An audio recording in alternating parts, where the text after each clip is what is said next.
नमस्कार दोस्तों, कुरुक्षेत्र क्लासेस के YouTube चैनल पर आप सभी का हार्दिक स्वागत, हार्दिक अभिनंदन।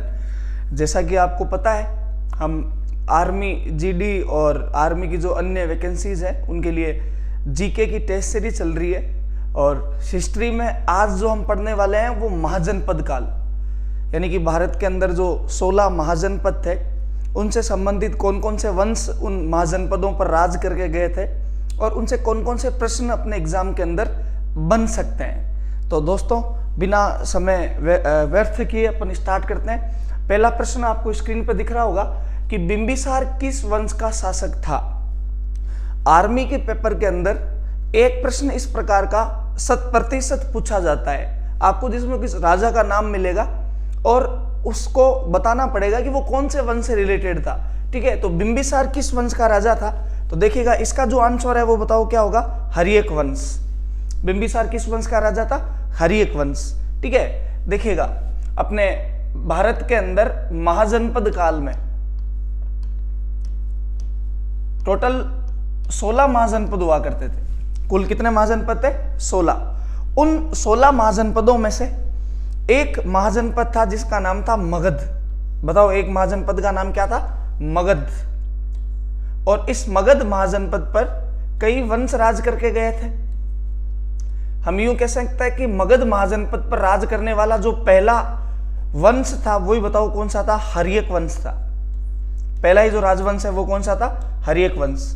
इसी में हम पढ़ेंगे हर्यक वंश, नंद वंश, ठीक है, शिशुनाग वंश और मौर्य वंश, गुप्त वंश। ये जो सब थे वो कौन से महाजनपद पर राज करके गए थे, मगध पर।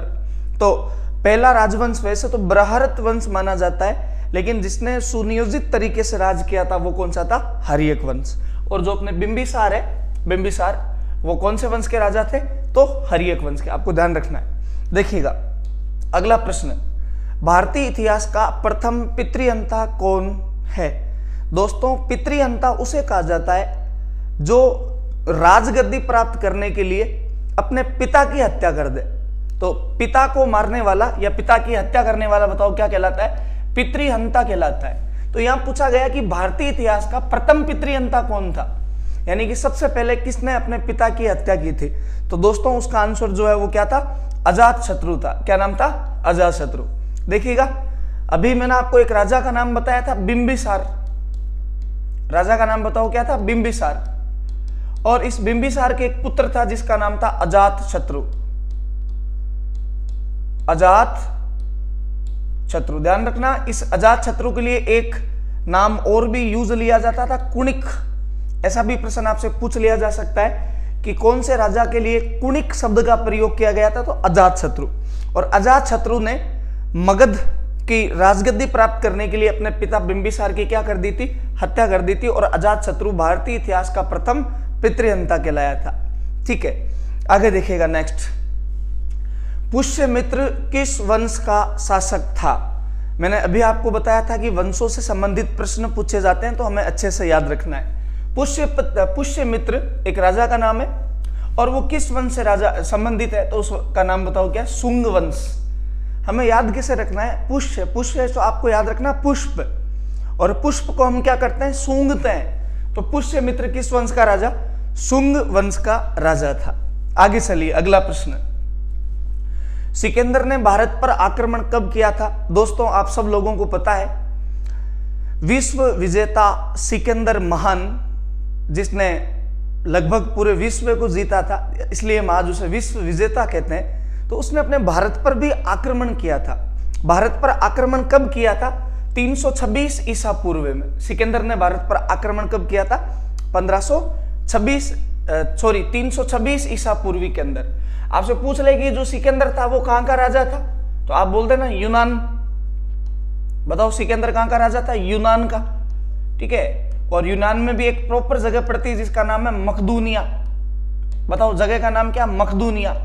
यहां का राजा था सिकंदर। और सिकंदर महान क्यों था या ये विश्व विजेता क्यों बना, तो उस जमाने में दोस्तों सिर्फ राजाओं के पास थल सेना हुआ करती थी।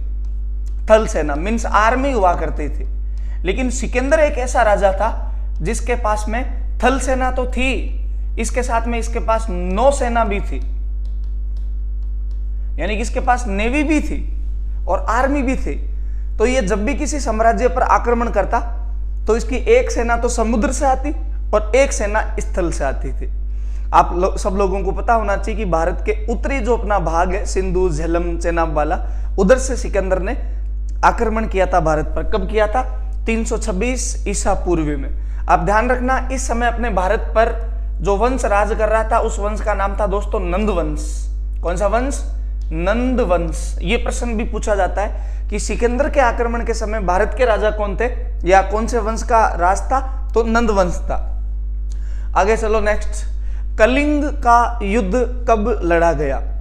प्राचीन भारत का सबसे फेवरेट प्रश्न है ये, कलिंग का युद्ध कब लड़ा गया? तो कलिंग का जो युद्ध है वो 361 ईसा पूर्व के अंदर लड़ा गया था। अगर आपको 361 की जगह 361 60 ईसा पूर्व भी मिलता है तो वो भी इसका बिल्कुल सही आंसर है। अगर मैंने आपको बताया था पहले भी कि अगर ईस्वी होती तो यहां 61-62 होता, लेकिन ईसा पूर्व में 61 के बाद क्या आता है? 60 आता है। तो दोस्तों कलिंग का जो युद्ध है, ठीक है, मैं आपको बता देता हूं। अपने मगध पर एक वंश का राज हुआ करता था, मौर्य वंश। मगध पर एक वंश का राज था, मौर्य वंश। और इस मौर्य वंश के एक राजा थे जिनका नाम था अशोक। क्या नाम था? अशोक। अशोक ने अपने साम्राज्य में मगध को मिलाने के लिए, बताओ का अपने साम्राज्य में कलिंग को मिलाने के लिए, क्योंकि मगध के तो ये राजा थे, कहां आक्रमण किया था? कलिंग पर। और एक प्राचीन भारतीय इतिहास का एक बहुत ही भयानक युद्ध लड़ा गया था। ऐसा कहा जाता है कि अशोक ने इस युद्ध के बाद, यानी कि समाप्ति के बाद, अशोक जीत जाता है इस युद्ध के अंदर। जीतना ही था, कितना सुसंपन्न राजा था, सुसंपन्न सेना थी, सुसंपन्न हथियार थे। तो युद्ध जीतने के बाद जब अशोक ने कलिंग के मैदान का जो दृश्य देखा, बड़ा भावुक क्षण था वो, कि जो लोग या जो सैनिक कलिंग के युद्ध में लड़ते हुए वीर गति को प्राप्त हुए, उनका पूरा परिवार जो है वो उजड़ गया। एक औरत विधवा हो जाती है, बच्चे अनाथ हो जाते हैं, औरतें अपने पति के वियोग में रो रही थी, बच्चे रो रहे थे। जिन सैनिकों के हाथ पैर कट गए वो दर्द के मारे चिल्ला रहे थे। तो अशोक ने सोचा यार ये गड़बड़ है मामला, और उसी समय अशोक ने निर्णय लिया कि आज से रणघोष खत्म। रणघोष मतलब युद्ध वुद्ध लड़ना खत्म। आप ध्यान रखना, अशोक ने कलिंग के युद्ध के बाद में ही रणघोष को तो क्या कर दिया? समाप्त कर दिया। और ये धर्म के रास्ते पे चल पड़ता है, जिसे हम क्या कहते हैं? धम्मघोष। ठीक है, रणघोष को हटा के और कौन सा घोष अपना लिया? धम्मघोष। क्योंकि दोस्तों प्रत्येक व्यक्ति के जीवन में कुछ ऐसी घटनाएं घटित होती है कि उसका हृदय परिवर्तित हो जाता है, और कलिंग के युद्ध के बाद अशोक का हृदय परिवर्तित हो गया था। आगे चलिएगा नेक्स्ट। चंद्रगुप्त मौर्य ने अंतिम समय में किस धर्म को अपनाया था? बहुत ही अच्छा प्रश्न है। अपने मगध के एक राजा थे चंद्रगुप्त मौर्य, और चंद्रगुप्त मौर्य को राजा किसने बनाया था? चाणक्य ने। तो चंद्रगुप्त मौर्य राज करते हैं और अपने अंतिम समय में ये कौन सा धर्म अपना लेते हैं? तो आप दोस्तों ध्यान रखना, बौद्ध धर्म। चंद्रगुप्त मौर्य ने कौन सा धर्म अपनाया था? बौद्ध धर्म अपनाया था। ऐसा कहा जाता है कि चंद्रगुप्त मौर्य ने जैन धर्म अपनाया था। कौन सा धर्म? जैन धर्म। ऐसा कहा जाता है कि महावीर स्वामी की मृत्यु के बाद जो ये अपना जैन धर्म था वो 2 भागों में विभाजित हो गया था, क्योंकि इस समय जैन धर्म के अंदर 2 महान व्यक्ति हुए। एक तो भद्रबाहु और एक थे स्थूल भद्र। भद्रबाहु और स्थूल भद्र। जो भद्रबाहु के शिष्य थे वो तो कहलाए थे दिगंबर, और जो स्थूल भद्र के शिष्य थे वो क्या कहलाए थे? श्वेतांबर कहलाए थे। श्वेतांबर मतलब जो सफेद कपड़े पहनते हैं, और दिगंबर जो नग्न अवस्था में रहते हैं। ऐसा कहा जाता है कि ये जो भद्रबाहु है, इसके और स्थूल भद्र के बीच में कुछ मतभेद हो गया था किन्हीं चीजों को लेकर, क्योंकि इन दोनों का जो विचार थे वो अलग अलग थे। वैचारिक मतभेद हो जाता है दोनों के बीच में, और जो भद्रबाहु होता है वो अपने शिष्यों को लेके दक्षिण भारत चला जाता है। भद्रबाहु अपने शिष्यों को लेके कहां चला जाता है? दक्षिण भारत। तो दक्षिण भारत में भी कहां, किस एरिया में जाता है? ये कर्नाटक वाले एरिया में। और ऐसा कहा जाता है कि उस समय अकाल भी पड़ गया था, इसलिए भद्रबाहु दक्षिण भारत में चल गया था। तो इस भद्रबाहु से प्रभावित है कौन? चंद्रगुप्त मौर्य। और चंद्रगुप्त मौर्य इस समय भद्रबाहु के साथ चले जाते हैं। कौन सा धर्म अपना के? जैन धर्म अपना के। बाद में दोस्तों ऐसा कहा जाता है कि चंद्रगुप्त मौर्य जैनों के अंदर प्राण त्यागने की एक प्रथा होती है, एक विधि होती है, जिसे सल्लेखना विधि कहते हैं। कौन सी विधि? सल्लेखना विधि। इस विधि के अंदर क्या होता है कि जो भी जैन विद्वान होते हैं वो खाना पीना छोड़ देते हैं। तो जब हम खाना पीना छोड़ देंगे तो कुछ समय बाद में अपने आप ही व्यक्ति की डेथ हो जाएगी।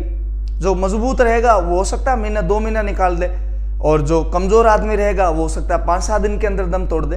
तो चंद्रगुप्त मौर्य ने ही सल्लेखना विधि से कर्नाटक की एक पहाड़ी पर अपने प्राण त्यागे थे। इसलिए उस पहाड़ी का नाम ही बाद में क्या हो गया था? कर्नाटक के अंदर एक जो पहाड़ी थी चंद्रगिरी, क्या नाम हो गया था? चंद्रगिरी। तो आप थोड़ा दोस्तों ध्यान रखना। आगे चलिएगा, अगला प्रश्न। चाणक्य किसके प्रधानमंत्री थे? अभी दोस्तों मैंने आपको बताया था कि जो चाणक्य है वो पहले नंद वंश के राजा घनानंद के दरबार में मंत्री का काम करते थे, लेकिन घनानंद ने चाणक्य का अपमान किया, बेइज्जती की इनकी, और चाणक्य जो है वो घनानंद का दरबार छोड़ के चला जाता है। और घनानंद को मारने के लिए या घनानंद को खत्म करने के लिए चाणक्य ने अपना मोहरा किसको बनाया? चंद्रगुप्त मौर्य को। तो किसके प्रधानमंत्री थे? चंद्रगुप्त मौर्य के प्रधानमंत्री थे। आगे चलिए नेक्स्ट। मगध पर राज करने वाला प्रथम वंश कौन सा था? तो दोस्तों मैंने आपको अभी बताया था कि मगध पर राज करने वाला जो पहला राजवंश है वो कौन सा था? हर्यक वंश था। अगला प्रश्न, नंद वंश का अंतिम शासक कौन था? अभी जस्ट हमने पढ़ा था कि नंद वंश का जो अंतिम शासक है वो कौन था? घनानंद। और घनानंद की जो हत्या है वो किसने की? चंद्रगुप्त मौर्य ने की थी। चंद्रगुप्त मौर्य ने। और चंद्रगुप्त मौर्य ने हत्या की, और इस हत्या में सहयोग किसने किया था? घनानंद ने किया था। ध्यान रखिए, सॉरी, चाणक्य ने किया था।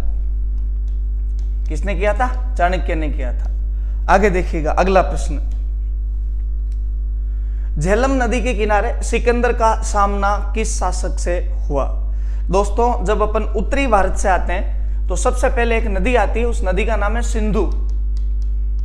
कौन सी नदी? सिंधु नदी। सिंधु नदी के नीचे जब आते हैं तो सेकंड नदी जो आती है वो है झेलम। और झेलम के नीचे कौन सी नदी आती है? चेनाब। चेनाब के नीचे कौन सी नदी आती है? रावी। रावी के नीचे कौन सी नदी आती है? व्यास। और व्यास के नीचे कौन सी नदी आती है? सतलज। और सतलज के नीचे कौन सी नदी आती है? तो सरस्वती। ये अपनी उत्तरी भारत की कुछ नदियां हैं जिनका क्रम है। महत्वपूर्ण नदियां हुआ करती थी उस जमाने की, सातों की सातों। सिकंदर की सेना जो है वो झेलम नदी के किनारे पहुंच जाती है, और उस समय अपने पंजाब के राजा होते हैं राजा पोरस। पंजाब के राजा कौन होते हैं? राजा पोरस। तो इस झेलम नदी के किनारे सिकंदर और राजा पोरस के बीच में युद्ध लड़ा गया था। जो कुछ इतिहासकारों के अनुसार तो इसमें सिकंदर को विजयी बताया गया था, लेकिन जो राजा पोरस है उनकी काल में जो मुद्रा का प्रचलन था, उस मुद्रा पर एक तस्वीर है जिसमें सिकंदर हाथी पर सवार है, अपना राजा पोरस हाथी पर सवार है, और उसने सिकंदर को कैद कर रखा है और सिकंदर पीछे पीछे आ रहा है। तो वास्तविक हकीकत क्या थी? लेकिन अपने किताबों के अंदर ये उल्लेख मिलता है कि विजय किसकी हुई थी? सिकंदर की हुई थी। ठीक है, तो आगे देखिएगा नेक्स्ट। भारत में आने वाला प्रथम राजदूत कौन था? बड़ा अच्छा प्रश्न है। भारत में आने वाला जो पहला राजदूत था वो कौन था? मेगस्थनीज था। कौन था? मेगस्थनीज था। दोस्तों ध्यान रखिएगा, अपने मगध के एक राजा थे जिनका नाम था चंद्रगुप्त मौर्य। मौर्य वंश के राजा थे चंद्रगुप्त मौर्य। इन चंद्रगुप्त मौर्य पे सेल्यूकस निकेटर ने आक्रमण कर दिया था। सेल्यूकस निकेटर जो है वो कहां का राजा है? मकदूनिया का। सेल्यूकस निकेटर जो है वो कहां का राजा? मकदूनिया का। और आप ध्यान रखना, सेल्यूकस निकेटर अपने सिकंदर का सेनापति था और चंद्रगुप्त मौर्य जो है वो कहां के राजा है? मगध के राजा है। क्योंकि सिकंदर भारत को जीत नहीं पाया तो उसने सेल्यूकस निकेटर ने जो है वो अटैक किया था। इस आक्रमण के अंदर सेल्यूकस निकेटर की हार हो जाती है और सेल्यूकस निकेटर जब हार गया, इनकी हार हुई, तो हारे हुए राजा के साथ क्या की जाती है? संधि की जाती है। क्या की जाती है? संधि की जाती है। सेल्यूकस निकेटर और चंद्रगुप्त मौर्य के बीच जो संधि हुई थी, उस संधि के तहत एक तो सेल्यूकस निकेटर की जो पुत्री थी हेलेना, क्या नाम था? हेलेना। इस हेलेना का विवाह किसके साथ तय किया गया? चंद्रगुप्त मौर्य के साथ तय किया गया। क्योंकि पहले के राजा महाराजा संधि में विवाह का प्रस्ताव तो रखते ही थे। बड़ी सोचने की बात है कि यार ऐसा क्यों करते थे? राजाओं के पास में तो रानियों की कुछ कमी नहीं होती थी। तो ऐसा मानना था कि अगर जिस राजा से हमने संधि की है उसकी पुत्री अगर हमारे पास में है तो जो संधि की शर्तें हैं उसकी अवहेलना वो नहीं करेगा, या संधि की जो शर्तें हैं उसका उल्लंघन नहीं करेगा। तो हेलेना से विवाह हुआ और ऐसा कहा जाता है कि सेल्यूकस निकेटर ने अपना एक दूत मेगस्थनीज के रूप में किसके दरबार में भेजा? चंद्रगुप्त मौर्य के दरबार में। और ये जो मेगस्थनीज था इसने एक पुस्तक लिखी और उस पुस्तक का नाम बताओ क्या है? इंडिका। क्या नाम है? इंडिका। ये प्रश्न भी आता है कि इंडिका जो है उसके लेखक कौन थे? तो आप ध्यान रखना, मेगस्थनीज थे। आगे देखिएगा अगला प्रश्न। हाँ, अगला प्रश्न ये आ गया, इंडिका के लेखक कौन है? अभी मैंने आपको बताया था मेगस्थनीज। और भारत में आने वाला पहला राजदूत भी कौन? मेगस्थनीज। किसके दरबार में आया? चंद्रगुप्त मौर्य के दरबार में। किसका राजदूत था ये? सेल्यूकस निकेटर का। आगे देखिएगा, अशोक के शिलालेखों की खोज कब की गई? दोस्तों, मगध के एक राजा हुए थे अशोक मौर्य, और अशोक मौर्य का जो अपने को इतिहास मिलता है मैक्सिमम, उसमें कुछ तो जैन धर्म के ग्रंथ है, कुछ बौद्ध धर्म के ग्रंथ है, कुछ मौर्यकालीन ग्रंथ भी है, और इनका जो मैक्सिमम इतिहास है वो हमें शिलालेखों से मिलता है, या हम यूं कह सकते हैं कि अभिलेखों से मिलता है। बताओ कहां से मिलता है? अभिलेख। आप ध्यान रखना, अभिलेख का ही एक पार्ट शिलालेख होता है। अगर कुछ भी कहीं पर भी लिखा गया तो वो अभिलेख है। अगर कोई लेख चट्टान पर लिखा गया तो वो शिलालेख है। अगर कोई लेख किसी गुफा के मुहाने पर लिखा गया तो वो गुहा लेख है। किसी पात्र पर लिखा गया तो वो पात्रा लेख है। किसी मुद्रा पर लिखा गया तो वो मुद्रा लेख है। ये सब किसके पार्ट होते हैं? अभिलेख। तो अगर ऐसा कंफ्यूजन कभी हुए कि यार कौन सा शिलालेख है कौन सा अभिलेख, आपको पता नहीं चले, तो आप उसके लिए एक वर्ड यूज ले सकते हो, अभिलेख। क्योंकि अभिलेख का ही एक पार्ट है क्या? शिलालेख। तो अशोक का मैक्सिमम जो इतिहास है वो हमें अभिलेखों या शिलालेखों से प्राप्त होता है। तो प्रश्न यह है कि अशोक के शिलालेखों की खोज जो है वो कब की गई? तो दोस्तों ध्यान रखना, अशोक के शिलालेखों की जो खोज है वो कब की गई थी? 1751 ईस्वी में। आपको 17 का पावड़ा बोलना है, 17 × 17, 17 × 2 = 34 और 17 × 51। ठीक है, तो इसमें आप थोड़ा सा ये ध्यान रखना कि अशोक के जो शिलालेख थे उनकी जो खोज है वो कब हुई थी? 1751 ईस्वी में हुई थी। तो दोस्तों किसने की थी? एक विद्वान थे जिनका नाम था टी फैनथेलर।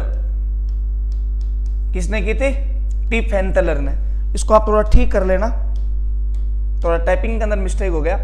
अशोक के शिलालेखों की जो खोज है वो 1750 में हुई थी। कब हुई थी? 1750 में। किसने की थी? टी फैनथेलर ने।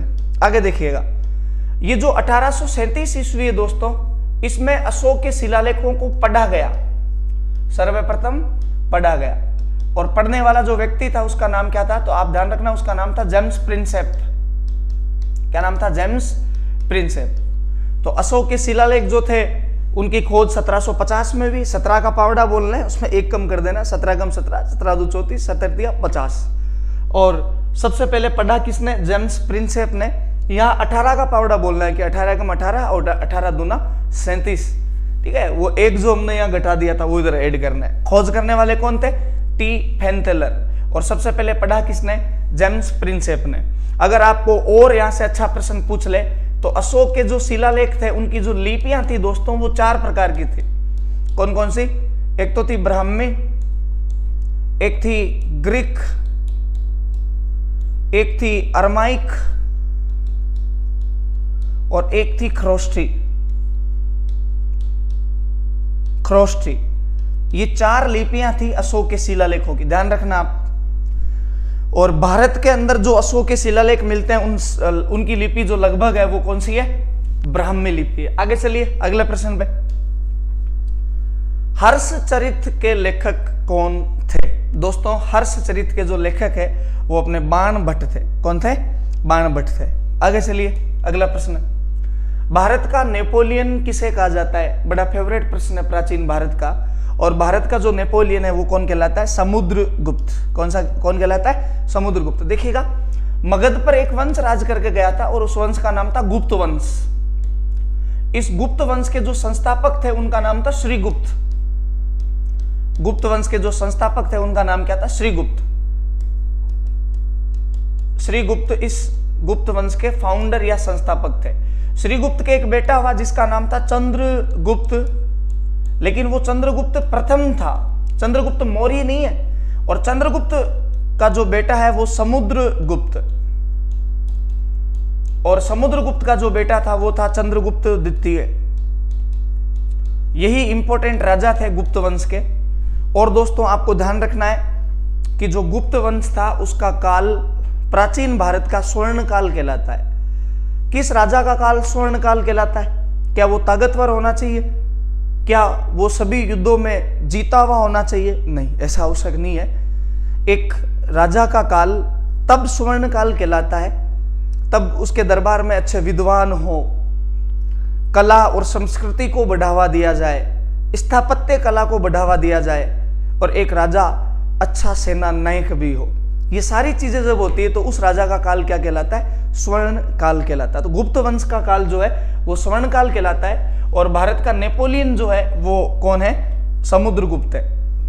दोस्तों नेपोलियन जो था वो भारतीय इतिहास में हम यूं कह सकते हैं कि वर्ल्ड की हिस्ट्री में यानी कि विश्व के इतिहास में नेपोलियन नामक एक व्यक्ति हुए थे जिनकी हाइट बहुत कम थी, लेकिन ऐसा कहा जाता है कि वो डाकू टाइप के थे, लूटपाट किया करते थे और वीणा बजाया करते थे, इसलिए समुद्रगुप्त भी वीणा वादक थे, इसलिए हमने इसको क्या कह दिया?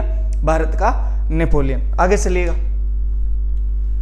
चीनी यात्री हैनसांग किस शासक के काल में भारत आया? बहुत अच्छा प्रश्न है, आपको ध्यान रखना है। देखो भारत के अंदर चीनी यात्री कुल कितने आए थे? 2 आए थे। भारत के अंदर कुल चीनी यात्री कितने आए थे? 2 आए थे। एक तो कौन था? एक तो था फायान। एक तो कौन था? फायान नामक चीनी यात्री था। और एक बताओ कौन था? हैनसांग था। एक तो फायान और दूसरा कौन? हैनसांग। इनसे आपको ये पूछ लिया जाता है हर एग्जाम के अंदर कि फायान जब आया था भारत तो उस समय यहां के राजा कौन थे? तो आप कहोगे चंद्रगुप्त द्वितीय। कौन थे? चंद्रगुप्त द्वितीय, गुप्त वंश वाले। चंद्रगुप्त मौर्य नहीं है। और हैनसांग जब भारत आया था तो उस समय भारत के राजा कौन थे? हर्षवर्धन थे। इस समय भारत के राजा कौन थे? हर्षवर्धन थे। याद कैसे रखना है कि हैनसांग के अंदर है आ रहा है और हर्षवर्धन के अंदर भी क्या आ रहा है। यानी कि हैनसांग किसके काल में आया? हर्षवर्धन के काल में। बाकी जो बच गया फायान वो किसके काल में आएगा? चंद्रगुप्त द्वितीय के काल में। ऐसा आपको ध्यान रखना है। और दोस्तों हैनसांग ने एक पुस्तक भी लिखी थी, आपको ध्यान रखना है। हैनसांग की जो पुस्तक है उसका नाम है सी यू की। हैनसांग की पुस्तक का नाम क्या है? सी यू की। ठीक है, तो ये आपको ध्यान रखना है। अगला प्रश्न है, दिल्ली का मेहरौली स्तंभ किस गुप्त शासक के समय का है? दोस्तों दिल्ली के अंदर एक मेहरौली स्तंभ बना हुआ है और ऐसा कहा जाता है कि आज के लगभग 1500 वर्ष पहले वो मेहरौली स्तंभ का निर्माण किया गया था और आज भी उसका लोहा इतना मजबूत, इतना प्योर है कि आज भी उस लोहे के जंग नहीं लगा है। पहला प्रश्न तो ये पूछा जाता है कि मेहरौली स्तंभ है कहाँ, तो आपका आंसर होना चाहिए कि मेहरौली स्तंभ कहाँ है? दिल्ली के अंदर है। और मेहरौली स्तंभ जो है वो किस समय का है, किस राजा के समय का? तो चंद्रगुप्त द्वितीय। आगे चलिए, भारत में कुल कितने महाजनपद थे? अभी मैंने आपको बताया था कि भारत के अंदर कुल महाजनपदों की संख्या 16 थी।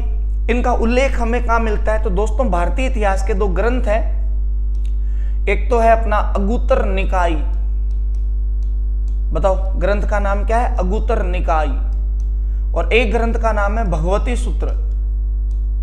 अगुत्तर निकाय और भगवती सूत्र। ये जो भगवती सूत्र है वो जैन धर्म का ग्रंथ है,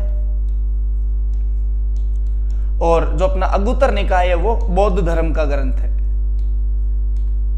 तो इनके अनुसार भारत के अंदर, प्राचीन भारत में कुल कितने महाजनपद थे? 16 थे। आगे चलिएगा अगले प्रश्न की ओर। एकमात्र महाजनपद जो दक्षिण भारत में था, अभी हमने पढ़ा था कि भारत के अंदर कुल कितने महाजनपद थे? 16। कुल कितने थे? 16। देखिएगा ये अपना इंडिया, और भारत के अंदर 15 जो महाजनपद है दोस्तों, ध्यान रखना 15 महाजनपद उत्तर में थे। 15 महाजनपद कौन सी दिशा में थे? उत्तर दिशा के अंदर। एकमात्र महाजनपद जो था वो दक्षिण भारत में था, और उसका नाम था अश्यक। अश्यक, या इसी को कहा जाता था अस्मक। अश्यक या अस्मक। तो इसका आंसर जो है वो क्या हो जाएगा? डी, अस्मक। अगला प्रश्न, राजगृह, पाटलिपुत्र, गिरिवज्र और वैशाली किस महाजनपद की राजधानियां हुआ करती थी? देखिएगा राजगृह, पाटलिपुत्र, गिरिवज्र और वैशाली, ये जो है वो किसकी राजधानी थी? मगध की। और सबसे महत्वपूर्ण महाजनपद कौन सा था? मगध था, जो अपनी राजनीतिक एकता के लिए प्रसिद्ध था।